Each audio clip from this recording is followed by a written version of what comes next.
now resume the afternoon sessions for Day 2 of the 4th International GCURIS 2026 Conference. We would like to share that parallel paper presentation sessions are currently ongoing at the Campus 98. Participants involved in those sessions may continue accordingly.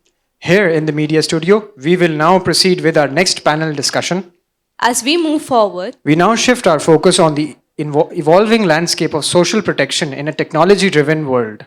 this session is hosted by the Cluster of Sociology. The theme of today's discussion is From Welfare to Well-being, Redesigning Social Protection Systems with Technology. We are honored to have this session moderated by Dr. Manzoor Hussain Maiman, Assistant Professor, Zabist University. Joining him is a distinguished panel of experts. Mr. Muhammad Asif Iqbal, Managing Director, SPDC.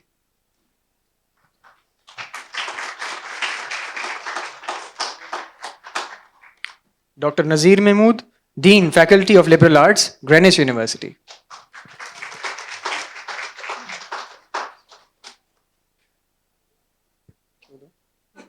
Professor Dr. Lubna Naz, Director, Center of Business and Economic Research, IBA, Karachi.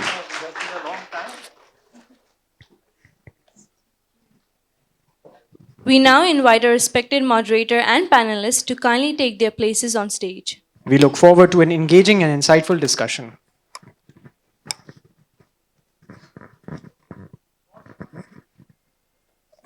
Okay, Bismillah Rahman Rahim. Thank you very much for this panel discussion. It is my pleasure to welcome you to this panel discussion under the broader theme, which is Humanity 5.0. And we all know that Humanity 5.0 is integrated with technology and artificial intelligence. And technology, what do we mean by is smart technologies. So the social protection system we are focusing here is to look from the lens of welfare and well-being. Before we talk about this, we invite our panelists to discuss and answer the queries and questions raised under this concept of redesigning the social protection system. I would like to go through these two terms, welfare and well-being. And we all know that welfare is one of the core theme of development phenomena, whereas well-being is the ultimate objective of development. And when we look at the concept of development phenomena, it is very in wider scope. What I mean to say is that from geographical perspective, like for example, we use the terms rural terms, urban terms, landlocked countries from global perspectives. And then we move on this geographical context in the concept of migration, mobilities, accessibility. Moving on from geography to some broader themes, which includes economics, where we also talk about the welfare, social protection in the context of cash transfers, some social program which like subsidies. So that is also a wider concept, and that also includes the urban cost of living, rural cost of living, rural poverty, urban poverty, inequality, vulnerabilities, so many concepts embedded in this concept of economics. Then moving from here to the third pillar of this development phenomena is actually some politics. Political systems, like for example, we all know whatever is going on in this region, we are also affected by those war and peace and conflicts. Not matter what it is, whether there is a global conflict or war, it can be a domestic violence, a domestic war, domestic conflicts, all affects each other. Then the last one is very important, but it is very important pillar in the sense that it is a social systems. And we are focusing actually social protection systems. So we know that every developing economy or the economies are traditionally focusing on welfare systems, which are more reactive in nature rather than proactive or planned systems. Like for example, we all know that Pakistan is one of the challenging country in terms of climate vulnerabilities and disaster risk. And we are always looking at these issues when we faced them. So we are more reactive, more ad hocism is there. And then we look for the systems, how to support them for bringing welfare. But well-being is in the context of sustainable development, and which is one of the very important missing element our social systems are designed at the moment. But at the other hand, one very important thing, I'm sorry, I've never moderated, but I've been the part of the palace I'm speaking here. But just give me some very informed thing that uh, the systems traditionally they are actually reactive in nature. But today we have technology which we can use. And according to Stiglitz, the technology is actually, in some context, like for example, economic perspective, it is reversing the development of developing economies. But because our focus is social context, I think that technology can improve from viewpoint of two things. One is a supply side, and the second one is the demand side. So from supply side perspective, I think there's a need to bring in some transparency. And from the demand side, I think there's a need to improve uh, the accessibility or to reach out to the vulnerable population. So I'm here with the panelists. Already their biographies are given in the conference program, so I will not go into detailed introduction of my panelists here because they are well-known people and everybody knows them. So I'm sitting here with, from left at my, is Dr. Nazir Mahmood, and he is Dean in Greenwich University. His major area is liberal arts. And next to him is Dr. Lubna, and she is actually Director, Business and Economic Research at IBA Karachi. And in the last, Mr. Asif Iqbal is here, Mr. Muhammad Asif Iqbal. He is Managing Director at Social Policy and Development Center. And I also worked with him for about 5 years at SPDC. So he's my senior as well. So it's an honor for me to moderate this session that my senior is sitting here. So anyways, let's go on to this. So I was yesterday thinking about that when I will be moderating this session, that there are 3 panelists. So how can I allocate my 60 minutes in between 3 people, and I also have to speak out something here. So I was thinking about that there must be some multi-timer with me, और उस multi timer को अगर मैं इस्तेमाल करूं तो मैं इनको बैलेंस कर सकता हूं कि ये लोग इस तरह से बात करें. And I thought at that time and I google it and I found there is a application which I can use for this thing. So I'm embedding this technology here in this panel session. I have a multi-timer. So I think my panelists can have 15 minutes. In total, we'll have many questions as we can have, but one by one, I will come up to you and ask a question and run this parallel timer. So I will see how much time you are taking it. So it is embedded now technology with this panel session as well. So coming to, I think the ladies first. So it is better. So make it more empower session. So Dr. Lubna, of course we know that there is greater digitization going on, and we also know that BISP is also now wallet program is there from Prime Minister of Pakistan. So that comes with some greater responsibility as well. Like for example, data privacy, or you can say governance, or you can say ethics, because we all know that from demand side, there may be many programs running in fragmentation, not integrated. Maybe we are not using the technology to integrate them, but that reveals that one person is benefiting many programs, right? So how can we bring this, or we can reduce this trust deficit on this digitization rather than undermine it, or particularly when dealing with vulnerable population, particularly in the context of disaster risk management, because we have so many ad hoc programs and the context of disaster is coming in and coming in. So how can Pakistan design some shock responsive social protection systems to address climate risk and disaster? Hello, am I audible? So thank you first of all for having me in this insightful talk, in this discussion. I would like to mention few things here which are important, and these things, these points I'm going to take from the research we have done in the field.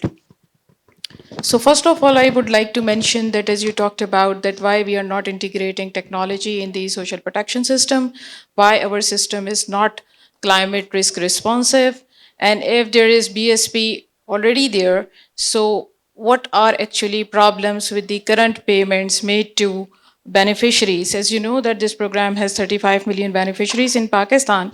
If you have ever been to rural areas in Pakistan, especially those who have been uh, hard hit multiple times in the past few years, you would have observed that people don't have electricity for weeks there.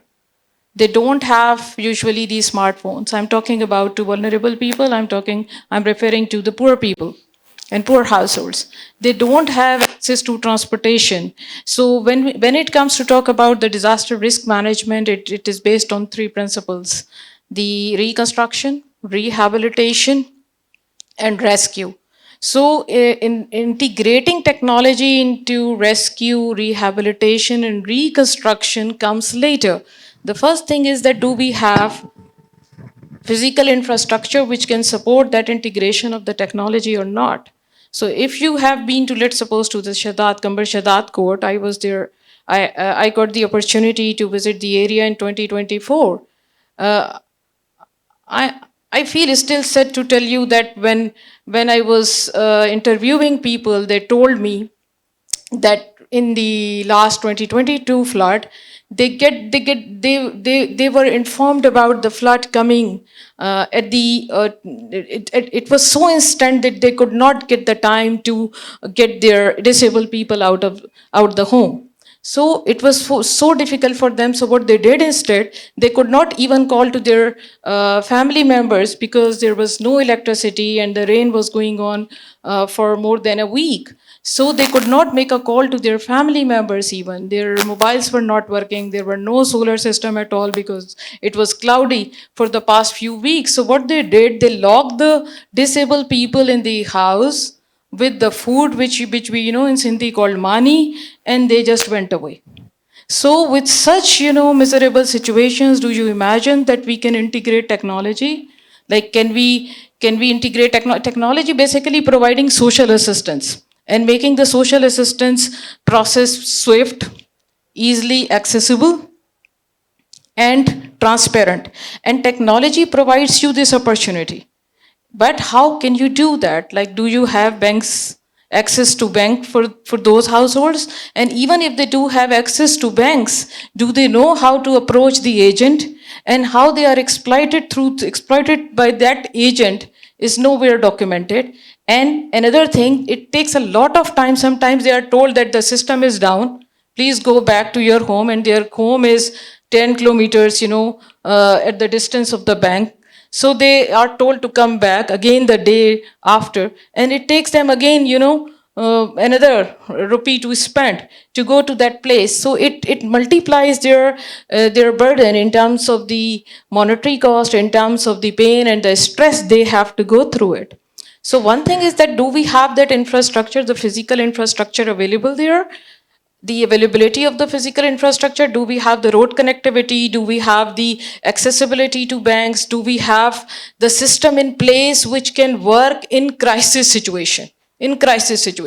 Even in normal circumstances, such systems have have failed.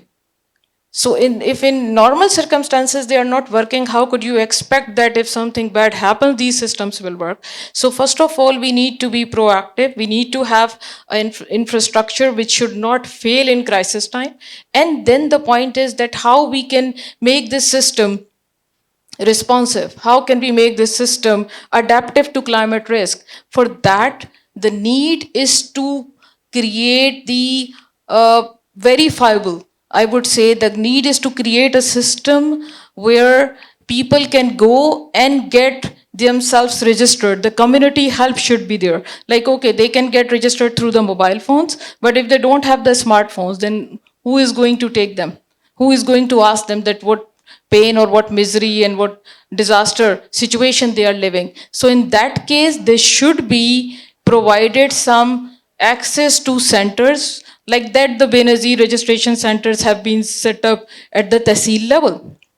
But how these Benazir registration centers have been working? Has there been any audit? Has there been any assessment? We don't have such kind of things, but we get to know about them only when we go into the field. So that's one thing. Another thing is that we can build around the existing system. We have the National Digital Pakistan Act 2025. So it provides you an opportunity to integrate technology into the social assistance system. As you know, that the social protection works through three important channels. The first is the social assistance. The second is the labor market interventions, and the third is the insurance mechanism. So we can integrate technology through all these channels. How can we do that? We have the act, we have the legal constitutional framework available. We have another one which is still in the draft form, which is the Personal Data Protection Act. It is still in the draft form. We have another one which is the Disaster Risk Management Act of 2010. So the point is that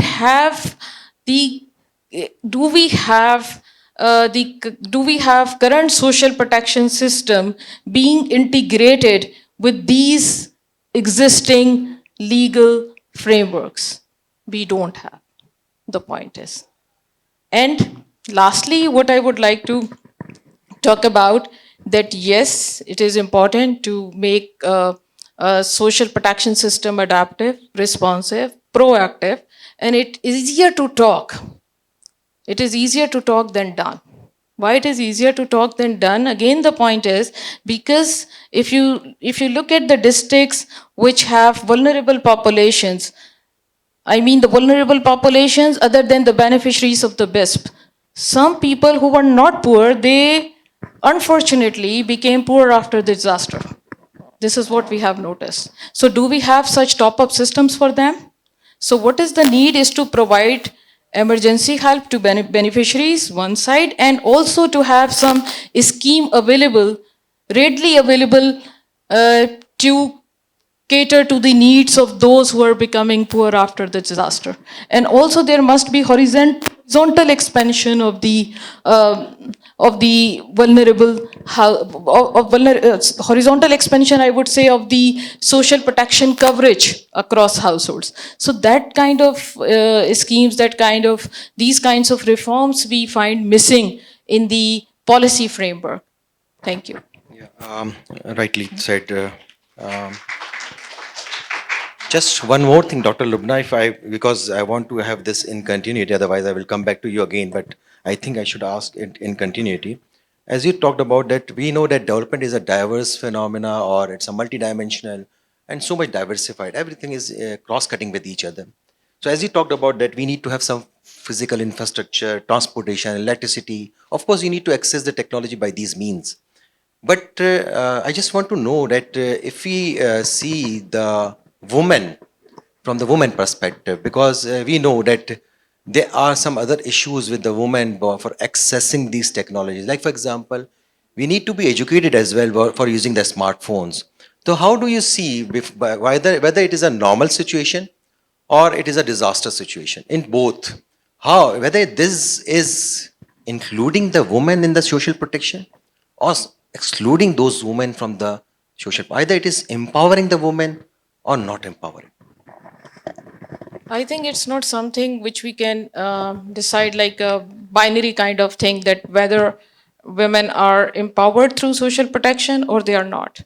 We cannot, technology is just something else, but the point is that whether the technology is making the process inclusive or more exclusive. In case of Pakistan, unfortunately, the technological integration of the social protection system is exclusive, not inclusive. Because what about those people who don't have smartphones? What about those people who cannot make payments through QR codes? Even the literate ones, even the educated ones need to have financial literacy to use QR payments. So we are talking about a vulnerable population. We are talking about a marginalized groups of population living in the disaster hit areas, frequently being hit by the disasters. So do we imagine that they have that knowledge, the financial literacy, of making use of the technology we want. So the technology we have, it is good, but it is more exclusive unless we have alternatives. So we should be realistic. We want to adopt, I don't know, this being Pakistani, when something new comes, okay, yes, let's innovate. Let's innovate. So we should be ready for that innovation as well. Are we prepared for the innovation or not? So for that preparedness, what we are doing, what infrastructure we are actually investing in, we don't have that infrastructure. We should have alternative mechanisms in place as well, so that those who cannot make use of the technology or the technological products, they can be included somehow in the social assistance schemes. They should not be excluded at all. So this is one thing. The second is, I would like to quote here, because this is not something which is only, related to humans. When we talk about the disaster, I would again refer to the disaster hit areas in Pakistan. What I have observed, that they have assets only in the form of livestock.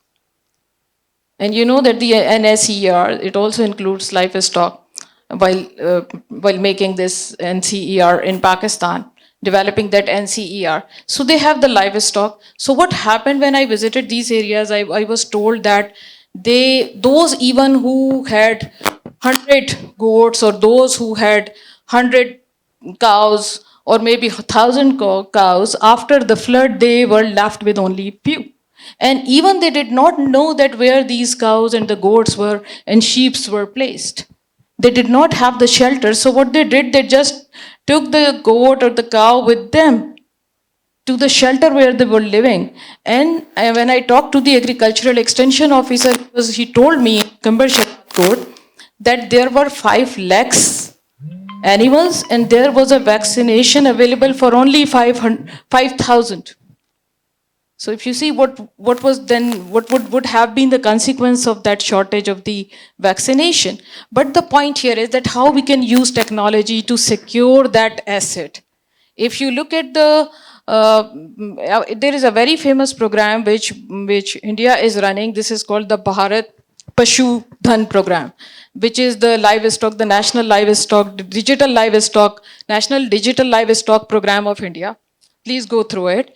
You would see that what they have done, they have started with the GPS system, which is a 12-digit barcode put into the ears of the livestock.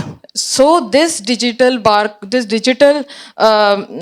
identification of the livestock is making easier for the rescuers, for the rehabilitators, and for the reconstruction community members to identify livestock in the disaster hit areas, to provide them help, medical help to the livestock. Thirdly, also to monitor the migration of the livestock. So from which area to which area they are migrating. So that's one thing we can do by using the technology. That we can simply give a digital ID to every livestock which a household has. Livestock ownership stock. Like for example, if someone has 5 goats, 1 cow. So you can assign an identity to these livestock. So what would happen that if somehow these livestock are washed away by the flood, or they die because of the drought, or so for some other disasters, these households can be compensated. This is not something which is very difficult. So we have the livestock census coming every year, but we don't have the policies to secure the livestock, because getting the insurance for the livestock is not, easy in Pakistan. It is so costly. And for the vulnerable population, livestock is the only asset. So we can use the technology. So instead of talking about using technology in making payments, we can use technology to secure assets for the poor and the marginalized households. And livestock is one of them. All right. Thank you very much, Dr. Abna. Very insightful. Of course, we can use the technology in many ways. And one of the ways that for livestock you have told about from the example of India. I have a question in mind from viewpoint of adoption of technology, and I will ask Dr. Nazir Mahmood to please, because you are from Greenwich University, and you can, from academic point of view, can elaborate more on this. As we globally, we have seen that there are so many interesting models, from universal basic services to participatory community monitoring. So, what do you think? Which global best practice you believe that can be adopted here in Pakistan, and without losing our local context, and what our universities can play a role by making these technologies easy to understand, adaptation, or informed to the vulnerable communities? Thank you very much. First, talking about international models of social protection and the use of technology in them. Well, around the world, there are dozens of countries which are using social protection programs. But if I just mention major programs, there are around a dozen or so, or 10 to 12. And out of them, 5 or 6 are from Latin America, because they have played a very important role and they have initiated the use of technology also. So, for example, 5 major examples are Brazil, Chile, Colombia, Peru. These are major examples. Now, especially Brazil and Colombia, they have they have tried to integrate technology much faster than some other countries have done. And if you look at Asia, then we have, in addition to, of course, BISP, Benazir Income Support Program, Bangladesh has a major income support program, conditional. I'm talking about conditional cash transfer program. It's not simple social protection. I am talking these 10 or 12 programs I am talking about, they are conditional cash transfer programs. So in Asia, Pakistan, Bangladesh, Philippines, and Indonesia, and Turkey, if you can call it a Asian country, though it's part of it is in Europe and it is sometimes considered as a European country. Anyway, so these 10 major programs in the past 10 to 15 years have tried to integrate technology in their implementation. Well, IT is already an old news. IT age is almost over. The traditional IT that we talked about, that started in around 2000, in the beginning of this century. But from IT age, now we have the world is graduating to augmented reality, augmented intelligence, AI. Sometimes we call it artificial intelligence, sometimes we call it augmented intelligence, and most of all the 5G mobile technology. So these are 2 or 3 major developments that the world has seen in the past 10 to 15 years. IT started in 2000, but 5G is quite a recent phenomena, and AI is also a recent phenomena. So how other countries are integrating these things? Now, AI, artificial intelligence, is being used in creating mapping. You feed the data. For example, you have a large data. Dr. Lubna was talking about the number that around 35 million people are on the list of Benazir Income Support Program. Now, that's a big number. 3.5 crore के तकरीबन लोग जो हैं उसमें registered हैं. तो अब ये सारे जो 3.5 करोड़ लोग हैं, for all of them, we can use modern digitized mapping system to create dashboards of each community, and that's where universities come in. Unfortunately, be they private universities or public universities, in the social sciences, the level of research, I am an academic and I have been working and have been involved in various monitoring and evaluation projects for some of the top universities in Pakistan. But barring a couple of top private universities or semi-government universities, like barring, let's say, Aga Khan University and IBA, which is a semi-government organization, or LUMS, which is a private university, barring 4 or 5 major universities, right now in Pakistan, the number of universities total, both public and private, is more than 250. Now, out of 250 universities, if just 5 universities are producing top class research, what the other 245 are doing? So if you look at the research which is being produced, especially from social science departments, they are highly questionable. And there is a race of paper publication. I have been a reviewer of papers. Many of these papers do not even qualify to be called an academic paper. And I think my colleagues or sitting here, they would agree with me when I say that if you receive a dozen papers for publication in a journal, hardly 2 or 3, that also, being on the positive side, would qualify to be called publishable, academically publishable articles. So why is that happening, and what is the solution? I think this social protection or conditional cash transfer programs offer a golden opportunity for community-based research. Our academia, our academic journals, our university professors, I'm sorry to say, are mostly very cut off from the ground realities of what is happening in communities. They don't send their students to communities to collect data. And if they go, they are not properly trained how to collect data, how to come back, how to analyze that data, and how to finally produce credible research. So, for example, the dashboard that I am talking about, for dashboard, ideally, for every district of Pakistan, right now we have around 150 districts in Pakistan, including the newly merged districts of FATA, formerly FATA. If you include all this, around 150 districts are there.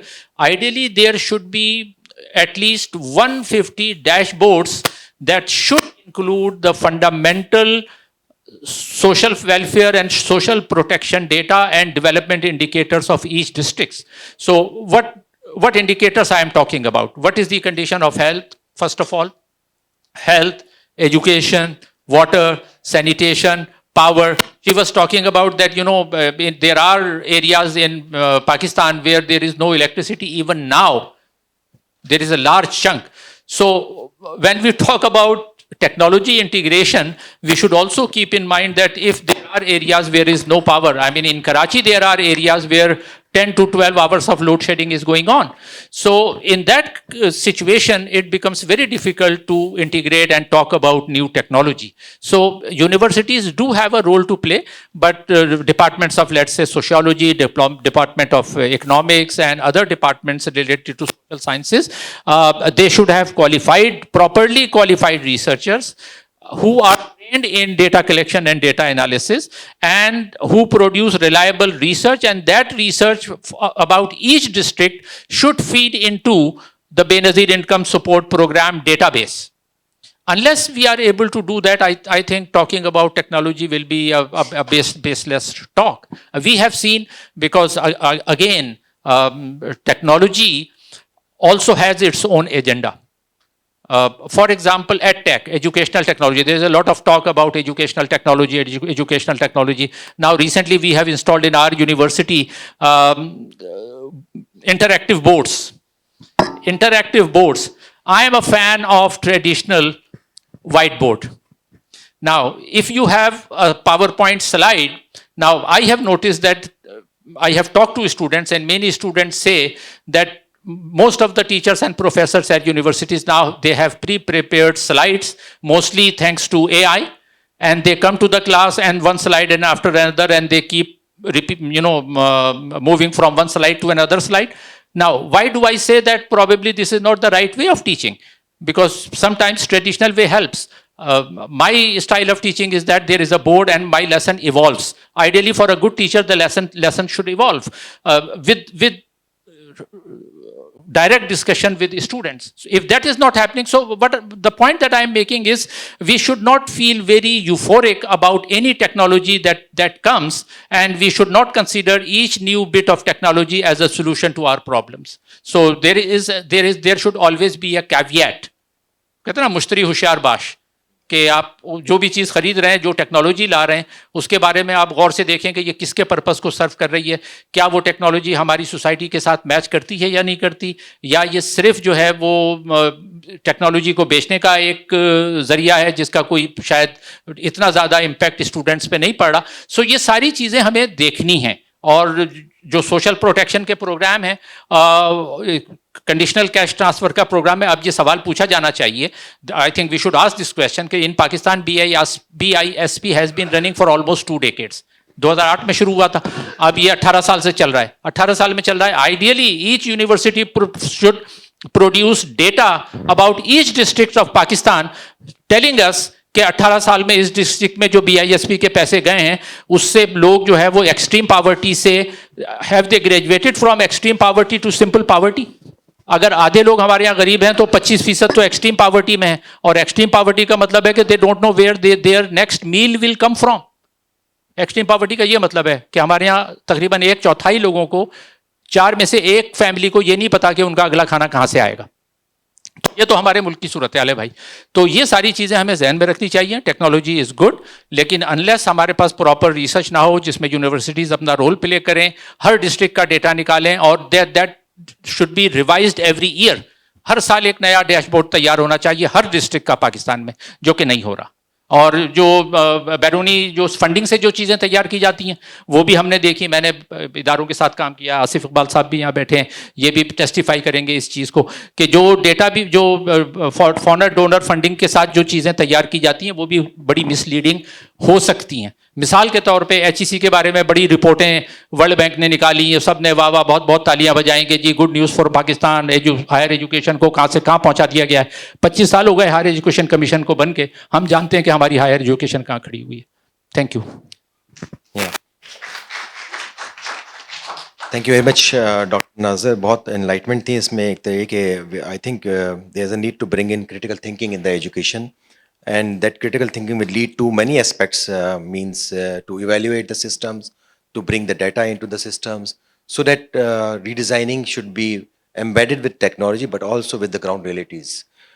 Thank you very much, Dr. Nazir. And I'm moving on to our last panelist, Mr. Mohammad Asif Iqbal, and I have especially tailored a question for you, sir, because you have worked on policy perspective from the last many years, working with government, NFC, PFC, and the amendments, 18th Amendment and other devolution program. So I want to moving from this. Actually, we have seen fragmented welfare schemes, because I'm looking at from the supply side perspective now. So and we have to move with redesigning to a well integrated oriented demand in new institutional architecture.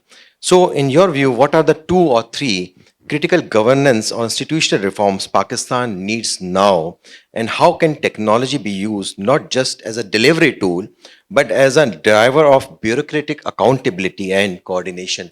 Because I think there's a missing element of coordination, despite the fact we have the technology, NADRA is there, and other our these schemes, welfare schemes are going on, but they are not integrated with each other. And we have seen in the past, when we have integrated them, we have seen so many flaws in the system. Like those who are not eligible for BISP, they are taking the BISP beneficiaries. So how can you see this thing? Thank you. Thank you. Let me start with the statement that government would like to listen. I would like to say that we, at least in Pakistan, we have a very good basic infrastructure of information technology. So we have NADRA database, we have National Social and Economic Registry, which I think now covers more than 60% of Pakistani household, which is a great achievement. And we do have FBR database, so we all the database we have that. So government ka koi baitha hai to note kar le. So, but let me give a brief about the landscape of social protection system in Pakistan, because I see many students are sitting here willingly or unwillingly. So maybe it will be of their interest. So we have a fragmented reality kind of thing. Like Pakistan currently operates, the social protection system is like what you say, a spaghetti bowl, where everything is not connected to everything, but everything is confusing everything. So, for example, at the federal level, we have 10 to 12 social protection programs. 4 or 5 of them are very large. First of all, the BISP, which is now they are saying that 9.8 million are around 10 million beneficiaries are there. Then we have Pakistan Poverty Alleviation Fund. They claim that they have more than 12 million active borrowers. Then we have Zakat. Although now Zakat is collected by the federal government, but it's distributed by the provincial governments. Isse kaatta koi aur hai, isse baantta koi aur hai. So it's just like that. And we have around 1 million beneficiaries of that. Above that, we have employees old age benefit institution covering almost 800,000 active beneficiaries, and it covers more than 11 million persons in Pakistan. Then we have Baitul Mal, then we have WWF, which is Worker Welfare Fund. At the provincial level, we have several programs which focus on food, human capital, cash support, housing, health insurance. So with all this coverage, there shouldn't be any poor people in Pakistan. So, but currently, I mean, the government says that the 29 point something % people are poor, nearly, and SPDC's recently, we published a report, and we think it's 43.5% of people living below the poverty line. So that's the reality. So, first of all, we need to, when we talk about the integration of the system, we need to ask a question that why do we need an integrated system? I mean, social welfare is a provincial subject under the 18th Amendment. Why should we do this integration system? So at least there are two or three answers to this question that we do need an integrated system. First of all, our population is very strongly integrated. I mean, it's not like, although it's a federal country, but the provinces, they are integrated. There is inter-provincial migration, social and economic ties. And then people migrate from one province to other province for job. So this economic migration, sometimes in the case of Pakistan, it basically transfers the vulnerability as well. For example, if one person who is poor, he migrates from, say, Bahawalpur to Karachi, and he or she doesn't have a job here, so that would mean that there are two families who are poor, one in Sadiqabad or Bahawalpur and one in Karachi. So it's the migration is basically, it's also transfer of vulnerability. And that's why, and of course, then we have this distressed kind of driven migration in the, when we have floods, when we have droughts. So when there is a flood in Kashmir, we can't say to the people that you have to go to Ghotki, they can go to Rahim Yar Khan, which is in another province. So due to this close integration, we need an integrated system, and we need to somehow convince our political leadership that we need an integrated system. I mean, it's not kind of undermining the provincial autonomy or 18th Amendment objectives. So at least two things I would like to say, the reforms that are needed. First of all, I mean, there is a need for a umbrella social protection platform anchored on this one, what we call National Social and Economic Registry. So we need to ask the question that why government need, every provincial government would need, for just to give you an example, there is NSER, and I think in 2021 or 22, they updated the whole system.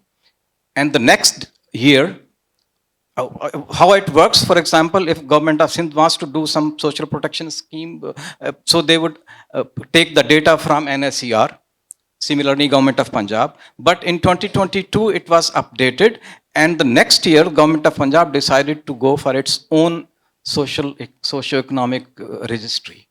So we need to ask this question that why, then that means we'll have a different, so and it's a cost, I mean there is a cost, public expenditure related to this thing. It's a taxpayers' money that you are duplicating the effort of registering people. And Next thing, I think that we need a formal institutional framework. I mean, we have, when we talk about interprovincial coordination, this subject can come under the Council of Economic Interest. So maybe under the CCI, we can talk about developing a digital public infrastructure and mandated data sharing arrangements. Although you can say दीवाने की ख्वाब या जैसे ट्रकों के पीछे लिखा होता है गरीब के सपने हैं ये, but I mean this is a way, because when we talk about CCI, I mean according to Constitution, every 90 days there has to be a meeting of CCI, and what we see over the last 4 years, I think there are 4 meetings, and no one is talking about that this is violation of Constitution. But still, we have to push that if there is a problem of data sharing, if there is some barriers in integration of this system, so then CCI can play a role. And of course, I mean, as Dr. Nazir said, that we can learn from other countries. Brazil is a very good example. So these are my initial thoughts. Thank you. Right. Thank you very much. एक बात मैं add कर दूं. Yes, please. मुझे जब इन्होंने poverty elevation fund का जिक्र किया तो एक बात याद आई, वो मैंने कहा आपसे भी शेयर कर लूं. मेरे एक दोस्त पावर्टी एलिवेशन फंड में काम करते थे, तो उनको 5-7 साल हो गए थे काम करते हुए. मैंने एक दिन उनसे पूछा कि भाई इतने तुम साल से काम कर रहे हो पावर्टी एलिवेशन, गुर्बत कम करने के लिए, तो क्या मुल्क में कुछ गुर्बत कम हुई है? उसने कहा मुल्क का तो नहीं पता, अल्लाह पता मेरी गुर्बत कुछ कम हो गई है. Rightly said. Thank you very much to our panelists. Actually, we have given the time frame. I was asked to wind up this by 3:15 to give a time for question and answer sessions. Before I come to on the other side of the audience, I need to wind up this on my end. What we learned from, yes, we will take that question answer. Just give me 2 minutes.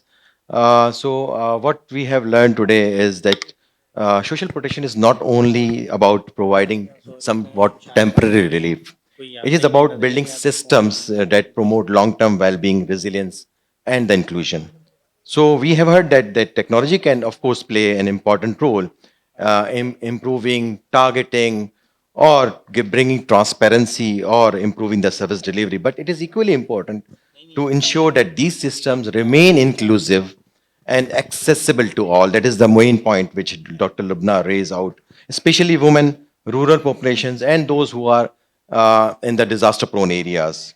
Then another key takeaways is that we should not work in isolation. Of course, integration is very important, and it can be connected by academia. Like if Mr. Asif Iqbal is working on the policy side, Dr. Lubna is looking at the demand side. In between these two, the moderation can be done by academia by bringing in the informed education systems, designing data access, evaluation, monitoring, and these are very important. So at the same time, strong institutions, good governance, responsible use of data are essential to make these systems effectively and trustworthy.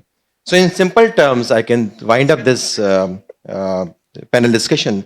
That goal is to move from supporting survival to enable well-being. So I will come on to the audience side. I can, because we have short of time, so I will take 3 comments or 3 questions from the audience. So first you complete the questions, then I will come to here to my panelists to answer your queries or comments. Thank you. Please, you can raise your hand. Anyone wants to ask any question or any comment? Please. Yes, please. Please. यहाँ पर दे दें.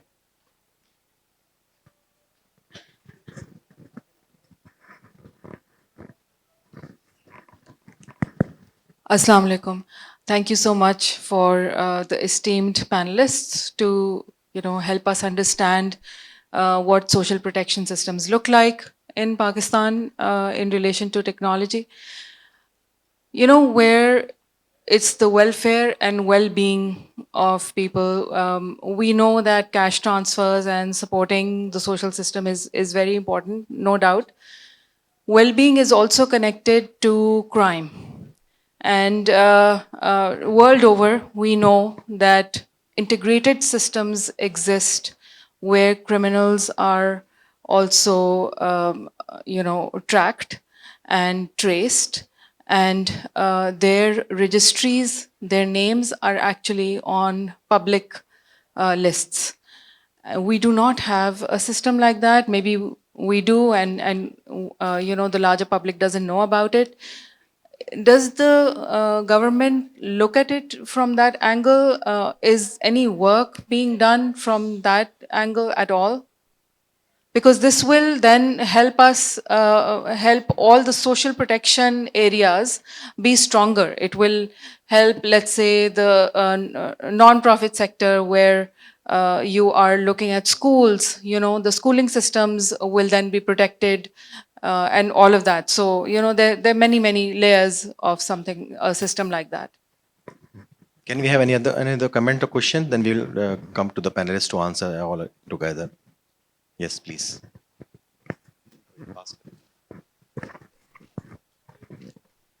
I'm Dr. Shagufta Shabar. I'm a faculty at Zebist. I would like to ask what kind of digital grievance system the government is looking into to address the grievances of people who are not able to get this social protection assistance, or even if they're getting, they might have not received at least one of the transfer, because there are many studies that show that people do not usually receive all of the periodic transfers. They do. There is a high probability of mistransfers for these beneficiaries. So how is technology being incorporated into that? Thank you. Right. If anyone wants to last question or comment, then I will come to the panelists to answer your queries. No one else? Okay, please, if you want to answer, any one of you, about the one which is talking about crimes, and the second one is the grievances. As we talked initially when we started this discussion, that there is a mistrust between the financial institutions and those who are the users of these financial institutions, and how we can fill that gap actually, and how this is something which is connected with the social protection system.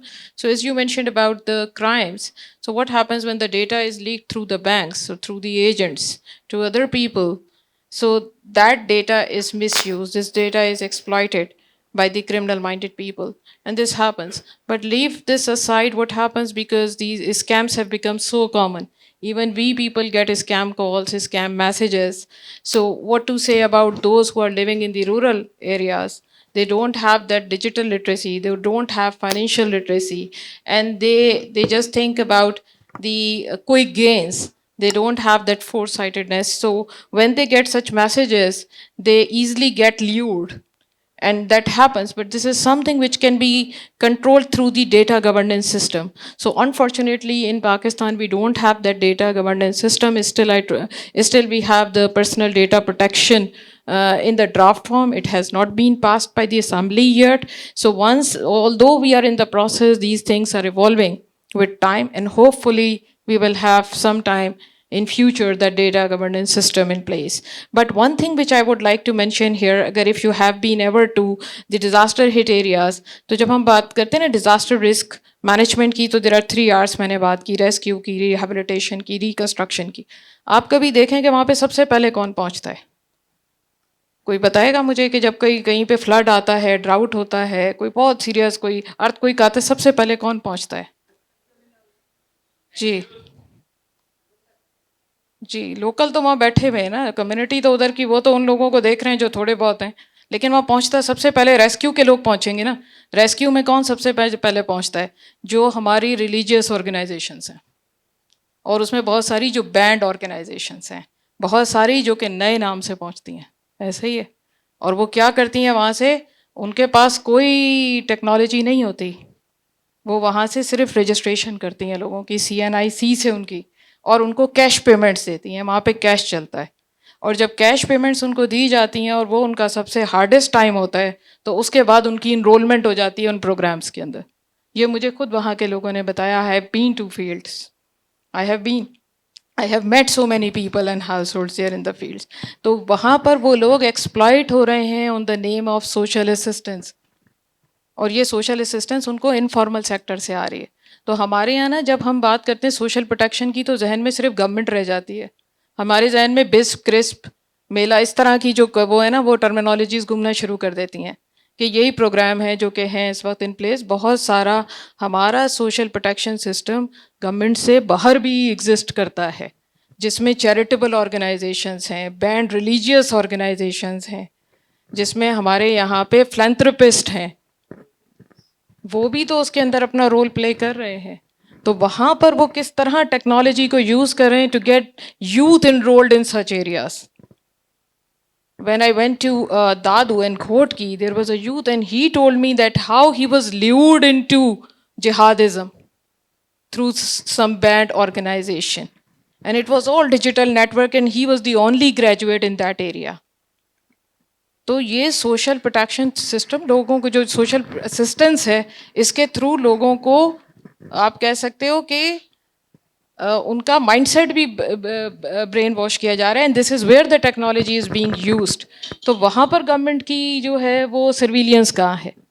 تو آپ اس میں ایک یہ بھی add کر دیں کہ when you talk about the integration, surveillance is most important of the data transfer of the dissemination of the information, which is nowhere we do find in place. Thank you. Rightly said. جی doctor Naz sahab please. میں اس میں add کرنا جو بہت important بات انہوں نے کہی, دو چیزیں تھیں. ایک تو وہ جرائم پیشہ افراد کے بارے میں آپ نے جو کہا, کرمنلز کو کس طرح سے اس میں ٹیکل کیا جا سکتا ہے. اچھا, کرائمس میں صرف یہ نہیں ہے کہ وہ ڈیلیبریٹلی کوئی کرائم کر رہے ہیں, کہیں سے کوئی چرا رہے ہیں یا دھوکہ دہی کر رہے ہیں. Corruption it self is part of that crime. اور وہ کرپشن کس طرح ہوتی ہے بی آئی ایس پی کے پروگرام میں یا جو بھی سوشل پروٹیکشن کے پروگرام میں. کرپشن اس طرح سے ہے کہ جو جیسے ابھی ڈاکٹر لبنہ نے بھی کہا تھا کہ کسی عورت کو جو ہے وہ 10 میل دور جانا پڑتا ہے بے نظیر انکم سپورٹ پروگرام کے پیسے لینے کے لیے. تو اب اس کے لیے مشکل ہے, تو وہاں اس علاقے میں ایسے لوگ موجود ہیں جو اس کو آفر کرتے ہیں کہ جی یہ کارڈ مجھے دے دو, پن کوڈ مجھے دے دو, میں جا کے پیسے لا دوں گا. اور وہ پھر ایک ٹرینڈ چل جاتا ہے کہ اس نام کو اور آئیڈینٹی کو استعمال کر کے بیچ میں لوگ کرپشن کرتے ہیں, اور اس بیچارے کے جو 2-4 ہزار اس کو ملنے اس میں سے بھی کاٹا جاتا ہے. اگر آپ کہیں کہ جی یہ کیسے ممکن ہے, تو یہ ایسے ممکن ہے. کراچی میں ابھی پچھلے مہینے اپنی نمبر پلیٹ چینج کروانے کے لیے گیا, جو آپ کو پتا ہے کہ نمبر پلیٹ چینج کروانی ہے. وہ سیوک سینٹر میں کہتے ہیں آپ سے کہ جی 25 سال پرانی آپ فیکٹری کی فائل لے کر آئیں. اگر آپ کے پاس نہیں ہے, جو کہ زیادہ تر تو لوگوں کے پاس نہیں ہوتی, بک موجود ہے, لیکن اگر آپ پیسے دے دیں تو وہ آپ کو مل جاتی ہے, نہیں پیسے دیں گے تو نہیں ملے گی. تو جب کراچی میں یہ ہو سکتا ہے تو آپ اندازہ کریں کہ جو بے نظیر انکم سپورٹ پروگرام کے پیسے لے رہے ہیں ان خواتین کے ساتھ لوگ جو اس طرح کے جرائم پیشہ لوگ ہیں کتنی زیادتی کریں. تو ایک تو یہ آپ کے سوال پہ میں کمنٹ کرنا چاہ رہا تھا. دوسری بڑی اہم بات انہوں نے یہ کی کہ جو ڈیزاسٹر پرون ایریاز ہیں جہاں پر ڈیزاسٹر ہوتا ہے کلائمیٹ یا انوائرنمنٹ کا, تو وہاں پر جو ادارے سب سے پہلے پہنچتے ہیں, جو آرگنائزیشنز پہنچتی ہیں, تو وہ مذہبی اور جہادی پہنچتی ہیں. وہ خود نہیں پہنچ جاتی ہیں, ان کو پہنچایا جاتا ہے. ہماری پچھلے 25-30 سال یا 40 سال سے جو ریاستی پالیسی رہی ہے یہ براہ راست اس کا نتیجہ ہے. اور ریاستی پالیسی یہ رہی ہے کہ درپردہ ان تمام جہادی آرگنائزیشنز کو کہیں نہ کہیں سپورٹ کرنا ہے. جہاد ہمارا سلوگن بنا, جس کا بھگتان عوام نے بھگتا ہے. ہمارے لوگ مارے گئے ہیں, ہمارے سپاہی مارے گئے ہیں, جوان مارے گئے ہیں, لوگ مارے گئے ہیں, 1-2 نہیں, 1000 میں نہیں, لاکھوں میں لوگ مارے گئے. ایک مثال میں دیتا ہوں, آواران میں زلزلہ آیا تھا, میں خود انوالو رہا ہوں, میں 25 سال سے اسی سیکٹر سے وابستہ ہوں. آواران میں کتنی جینیون این جی اوز تھی جو جا کر کام کرنا چاہ رہی تھیں, لیکن وہاں اجازت کس کو دی؟ ہمارے اداروں نے, جماعت الدعوہ جو کہ فلاح انسانیت کے نام پہ کام کر رہی تھی. تو جب ریاستی طور پر یہ کیا جاتا ہے تو ہم اور آپ کس گنتی میں؟ تو یہ ہمیں ذہن میں رکھنا چاہیے کہ ہم جو کچھ بھگت رہے ہیں اس میں ہمارے حکمرانوں کی غلط پالیسیوں کا پورا حکمرانوں کا بھی اور جو طاقت کے مراکز ہیں ان کا بھی. Thank you very much. مسئلہ یہ کہ ہم اس ٹاپک پہ جیسے بات کر رہے ہیں اس پہ جتنی بات کرتے رہے ہیں تو بات تو بہت دور تک چلی جائے گی. سو اینی ویز یا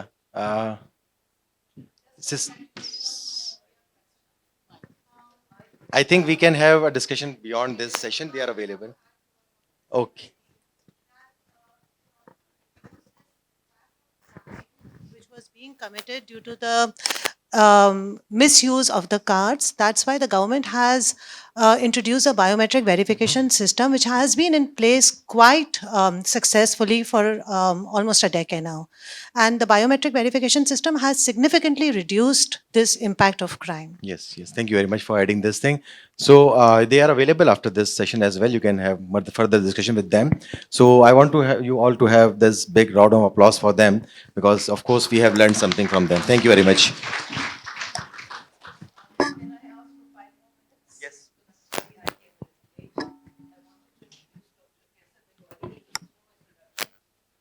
I was just going to say, I hope it's all right with the panel if we take another 5 or 10 minutes. Dr. Kesar Bengali is here, and he is the architect of the largest social protection system in Pakistan, which we really said was an income support system. He designed the BISP. And I think it's important for Dr. Kesar Bengali to just share briefly your views about what the original design was meant for and how it was to be implemented.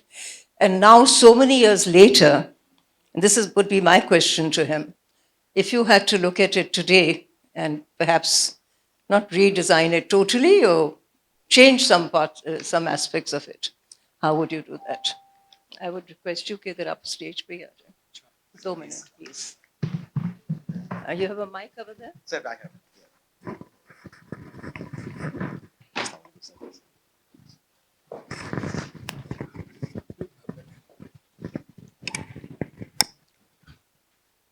Assalamu alaikum ji, I'm sorry to barge in the middle of your program, Madhav ke saath.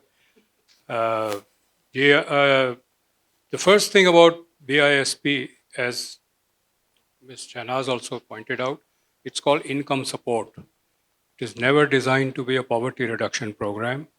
Because जब हम शुरू कर रहे थे 1000 रुपये से, हमने कहा 1000 रुपये से गुर्बत नहीं ख़त्म हो सकती, लेकिन अगर किसी की कम आमदनी है तो वो सप्लीमेंट हो सकता है. अगर किसी की 5000 तनख्वाह है और 2008 में थी तनख्वाह लोगों की 5000, तो 20% परचेजिंग पावर में इजाफा हो रहा है, जो बहुत सिग्निफिकेंट था और आज भी है. बट इसका जो सारा जो प्रोसेस था सिलेक्शन का इलेक्ट्रॉनिक है, उसमें कोई पर्सनल हैंड नहीं है कि किसको मिलना चाहिए किसको नहीं मिलना चाहिए. It's an electronic process.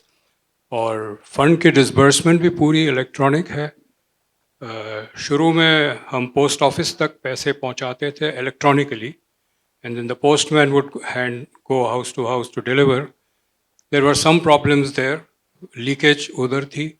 लेकिन 2008 में बहुत सारी टेक्नोलॉजी मौजूद नहीं थी, ये जो इजी पैसा वगैरह है, that didn't exist. So we had now when this system has come, a large part of the distribution is also electronic. One problem that is still there is the severe problem, and I think आपने जिक्र भी किया इसका, जो centres हैं जहाँ से पैसे लिया जाता है, चाहे वो दुकान हो या बैंक हो, वो लोगों को ट्रैवल करना पड़ता है, कभी कभी काफ़ी फासला. और since women can't travel alone, एक मर्द भी साथ होते हैं, और वो चाहते खड़े होते हैं, लाइन में खड़े होते हैं, शाम को देर हो गई, दुकान वाले कहते हैं अब तो पैसे ख़त्म हो गई, कल आइएगा. So they have to go again. So it's costing the money to get that money. There is what is on the cards right now in BISP is to go back to the post office. और अब जो है हर postman को एक gadget दिया जाएगा, और वो जब पैसे ट्रांसफ़र हो गए, थंब इम्प्रेशन से इमीडिएटली पता चल जाएगा हेड ऑफिस में कि इस खातून को पैसे मिल गए. ये सिस्टम वहाँ डिज़ाइन हो गया है. For some reason it is not being implemented, but I hope it will be implemented. Once that is done, I think the last stage of inefficiency will be taken care of. मैं एक जुमला मैं इसमें और add कर दूं कि doctor शगुफ्ता, इसमें कोई शक नहीं कि ये प्रॉब्लम्स हैं. हमने 2 साल पिछले साल एक सर्वे किया था पंजाब में बाहिम्मत बुजुर्ग प्रोग्राम का, जिसमें वो कैश असिस्टेंस प्रोग्राम था. तो उसमें हमने देखा कि more than 90% women they were getting their money, और उसमें 5-4% में प्रॉब्लम थी, 5-4 में मिक्स था. बट स्टिल ओवरऑल जो है वो हम ये कह सकते हैं कि सिस्टम इज वर्किंग.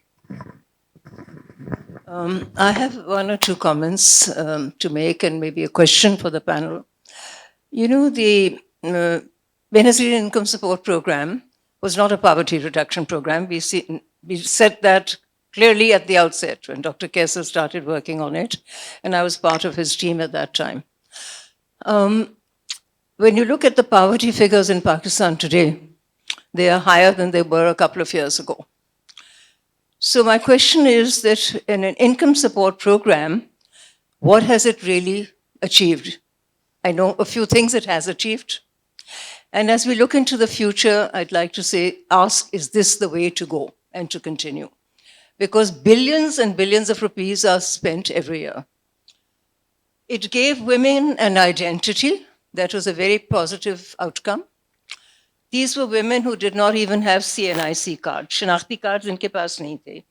कोई इनकी शनाख्त नहीं थी, कोई आइडेंटिटी नहीं थी, और BISP की वजह से उस औरत को अपने घर में अहमियत मिली. तो एक किस्म की social recognition, household recognition मिली. उसके अलावा जो उसका एक्सपेंडिचर था, हमने शायद 1000 या 1200 से शुरू किया था, वो कॉस्ट था एक आटे के थैले का जो 5 लोगों को फीड कर सकता है. It was a monthly estimated amount of I don't know how many kilos of atta that we said every family should get. That was the basis of that 1,000 or 1,200 rupees that we gave. Now, is this the model that should continue? Because I know Asif Iqbal has also worked a lot on social protection. I'm sure you have also, Dr. Sahiba. Aap sab ne kaam kiya hua hai. What is going to be the impact of a program which now has been there since 2008? कितने साल हो गए? 18 साल हो चुके हैं, और अभी भी poverty levels are higher than they were before, and there's much more chronic and deep-rooted poverty today, which is, of course, there are reasons like structural reasons, and we all know many other reasons for that. So my big question is, should BISP continue the way it's been continuing? And what can we expect from a program which after 18 years has not made any, unless we change certain features, that's one thing. And the other is that in other parts of the world or everywhere, social protection programs are of actually 2 categories: those that are long-term and that will always be there to deal with those who are below the poverty net. And some are terminal programs. There's social protection for a particular period until the country deals with that problem, and then that social protection stops. So I have, two parts to my observation and questions. Yes, I think the BISP will have to continue permanently, just as there are programs in even most developed countries where it is, for example, unemployment benefits are permanent, or child support is permanent, medical support is permanent. So this will also have to continue. And as you said, is it having an impact? For those families that are receiving it, is having a major impact. There are 2 studies were carried out earlier in the first decade of BISP, and both said that they studied groups which are not getting the money and groups which are getting the money. Families that were getting the money, their nutrition level was better than others. And and my own surveys tell me there is an impact. The fact that women come to these centers to take money and spend a whole day waiting for it tells you how important it is for them to get this money. But poverty, since it was never designed as a poverty reduction program, and जब इसका नाम पे debate हो रही थी in the President House, Prime Minister's House, and other places, 2008 में, so the whole idea of not calling it a poverty reduction program, and I used to say again and again that poverty can only be reduced through employment, and that is a macroeconomic policy. Our entire macroeconomic framework for the last 40 years is anti-industry, anti-agriculture. We have promoted a casino economy where money is made through through speculation in the stock market and property market, and it has increased unemployment as a result because these casino economy don't give jobs, and it has increased poverty. You can't, and these were my words which I said, you can't have an economy which is not creating jobs, then you open a window and start throwing 1,000 rupees. That will not reduce poverty, and I'm saying this again. We have to change our entire macroeconomic framework so that the economy creates jobs. That's the only way to reduce poverty. You cannot, today, from the beginning, from day one, the percentage of the population that was getting BISP was 1/3 that percentage which is below the poverty line. 2/3 of the population below the poverty line were not getting VISP and still not getting VISP. अगर हम सबको देना चाहें तो हमारा budget triple करना पड़ेगा. Right now we are spending 700 billion. हमें 2100 बिलियन खर्च करना पड़ेगा. We can probably spend an entire budget on VISP and yet poverty will not be reduced That is the because क्योंकि 3,000-3,500 रुपये में लोग कैसे गुजारा कर सकते हैं. तो गुर्बत तो फिर भी रहेगी. So VISP should never be seen as a poverty reduction program. It's a supplement, and families that are getting it are clearly benefiting. In my survey, one family said कि जी हमारा उधार बंद हो गया. You know, these low income areas, they get credit, substance on credit from local shops. वो फिर लिख लेते हैं. फिर इनके बाद थोड़े पैसे आते हैं तो 500 रुपये दे दिया तो वो डिडक्ट कर लेते हैं. जो रोलिंग क्रेडिट है. She said जी हमारा उधार बंद हो गया था तो आपके VISP से हमारा उधार शुरू हो गया. So start getting. So there are stories like that all over of benefit. Until and unless we resolve our macroeconomic issues and start creating jobs, VISP is just there to support, as it says. It should never be seen and never be connected with poverty reduction. Okay, Thank you very much, sir. बहुत बहुत शुक्रिया. I am honored that कैसर बंगाली साहब यहाँ पर है because I worked under his supervision at SPDC as well. So मुझे अजीब सा लग रहा था, मैं बैठा हुआ था, मेरे सीनियर अब हैं. कैसर बंगाली के बारे में एक उम्र अपने बच्चों को कहता हूँ कि कैसर बंगाली ये तो मेरे साथ रूम शेयर करते थे क्योंकि मैं इनके रूम में बैठता था और ये उस टाइम पे बलूचिस्तान के गवर्नमेंट के एडवाइज़र थे. तो मैं बड़ा लोगों को कहता हूँ कैसर बंगाली और मैं जो है एक ही रूम शेयर करते थे. ऑल्दो ये क्योंकि उनका रूम था और मैं वहाँ बैठता था. डॉक्टर खालदा वास ने मुझे वहाँ बिठाया था. तो खैर anyways sir, thank you very much for honouring us this. और आप क्योंकि अगले पैनल के अंदर भी हैं तो आई विल से कि आप please have a seat here. Thank you very much. We would now like to Please, आप invite. लोग बैठिए. You have to give the shield. We would now like to invite President Zabis, Madam Shahnaz Wazir Ali, Dr. Riaz, and HOD Education, Dr. Najm, to please come onto the stage and give the token appreciation to our respected guests and panelists. My question still is that year after year, we put billions. Why not make it a tradition of CCTV? That was the big argument that we used to have. Mr. Muhammad Asif Iqbal.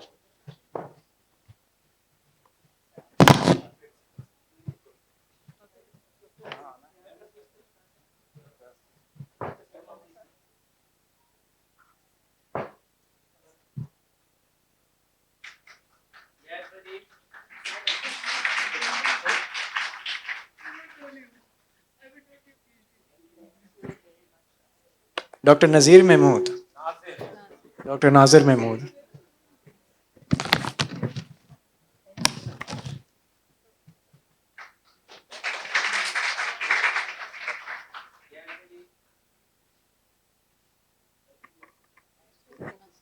Professor Dr. Lubna Naz.